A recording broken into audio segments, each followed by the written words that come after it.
Well, friends and followers and amateur radio aficionados, here's the state of the amateur radio shack. On the dog walk today, I found this little chair. I'm not sure what it's used for, but it sure is a cute little chair, so I dragged it home with the dogs, and it makes a great shelf. Well, here's the SX-117 Hallicrafters. I'm waiting for 2 tubes today. One of the tubes was $50, the audio output tube. Unbelievable scam on eBay selling these things for so much, but I figured the tube was bad. I couldn't figure out what else was wrong with this thing. And there are 2 tubes coming for it today. Here's the knobs for the HQ-150.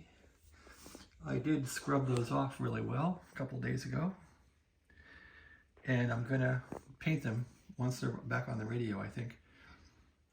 Cover's all cleaned up for the SX-117 receiver, and again, there's the SX-117. I did clean that on the porch last weekend.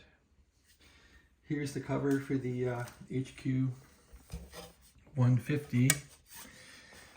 I did put little windows back on it. You can see it's got some rubbish on it still. But I think I damage it if I try and get those little goobers off of there. I don't know. I may just leave it the way it is. This one, it's pretty clean. Anyway, the cover, I'm not sure why the guy scrapped this radio and was going to redo the whole front cover. The front cover is gorgeous. I don't see any problems. The little windows here were junked up. They were kind of showing the brass, but I just painted those with some model paint, and, you know, I guess it's fine. It's not perfect, but this radio is probably from the 50s or late 40s. I don't know. How's it going to get perfect? All right. What else is going on? There's the trusty drill over there. There's the antenna I bought at the Beltenham Fest. I'm not sure I'm ever going to know how to use it, but it's some fancy antenna. If I had room, I could put it up. And there's the other. There's a case for the SX-117 receiver. Here's the interesting one. This is the HQ-150. I did get this thing to play finally. I pretty much grounded the sensitivity, which grounds the cathodes of the couple of 6BA6 IF tubes. They were 30 ohm resistor. I just shorted that out so it has full sensitivity. And I was lucky that I found a little 3-pole rotary switch because that was broken. That's for the what is it? Manual, ANL, and BFO. It's like manual, ANL, BFO. It goes like that. Anyway, I probably got to take this box apart and clean up these potentiometers in here because they seem like they're scratchy.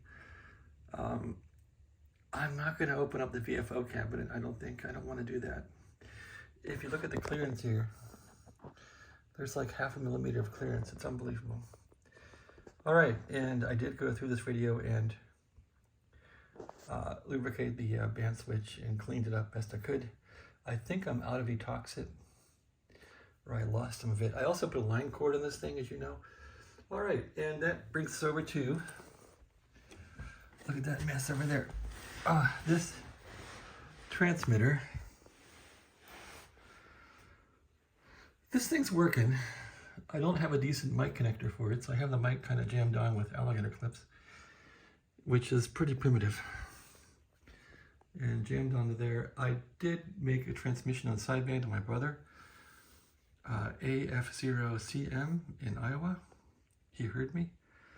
I was using this little globe linear. This little guy works. It's it's a primitive little linear, but it works. There's no automation. You got to put it in plate mode and then it will transmit. There's no relay in there.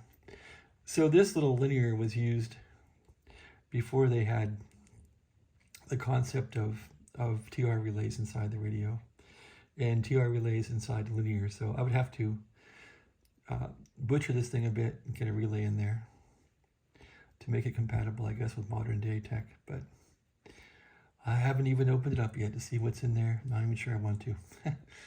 The thing has expensive audio tubes in it. I almost want to sell those off and get a real big linear, like a, I don't know, to something decent. All right. I'm waiting on the final tube for this radio. I think it's a 6KD5 or something like that. I forget, but I'm waiting for the final tube for it.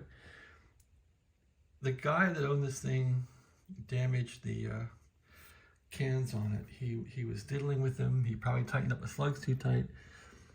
I gotta dig way in here to fix a resistor in a can. This thing is still working, and I was trying to tune it on 10 meters and it started to sizzle, so I turned it off, and the core of the can touched the case of the can. The core coil touched the case and started to sizzle the B+ resistor, the 1K. So that's a problem. This little World War II video has been kind of cool. That radio, BC348Q. I've been having good luck with that thing. I haven't had to tinker with it much. I haven't even tried to tinker with it. That came from an expert who fixes stuff like this at the Belton Ham Fest. He was a character, and he said it worked. I bought it, and I listened to the AM guys on 7160 on it every day. There's the case for the big transmitter here, the Gonset GSB-100. That's the case. I don't think it needs repainted, really. Hallicrafters speaker I got with the SX-117. And there's the faithful TR4 right there. Works fine. Power supply, I'm trying to sell out that power supply because it really doesn't go with the radio. It works the radio fine. But I did pick up a Drake power supply, so, oh yeah, I picked up a Drake speaker too. So yeah, I picked up that Drake speaker right there at the Ardmore, Oklahoma Ham Fest. That just empty speaker case, it's in nice shape. And I got a power supply. There's a Drake power supply in that box right there, an AC4 power supply. I don't know if it works or not, but I would use that with a Drake radio, I guess. Drop that into the box here and get rid of this power supply. So that could be the, that's for sale for $249 on eBay, but there's been no takers yet. All right, that's it. There's the faithful scope I use, been using for 4 years. I picked it up from a guy for only $50 in Berkeley. He was kind of like a mad scientist. And there's the case for the World War II radio right there. So I should put it back in the case, I guess, but I don't know. I'm gonna fix the BFO on that thing. It's kind of off in frequency. Get that fixed. Otherwise, and maybe lubricate it. It squeaks when you tune it, but otherwise it's going well.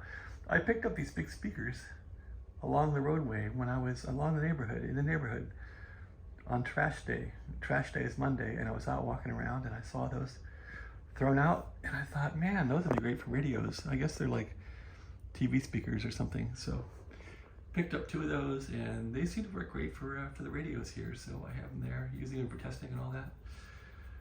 And of course, I picked up this little chair today.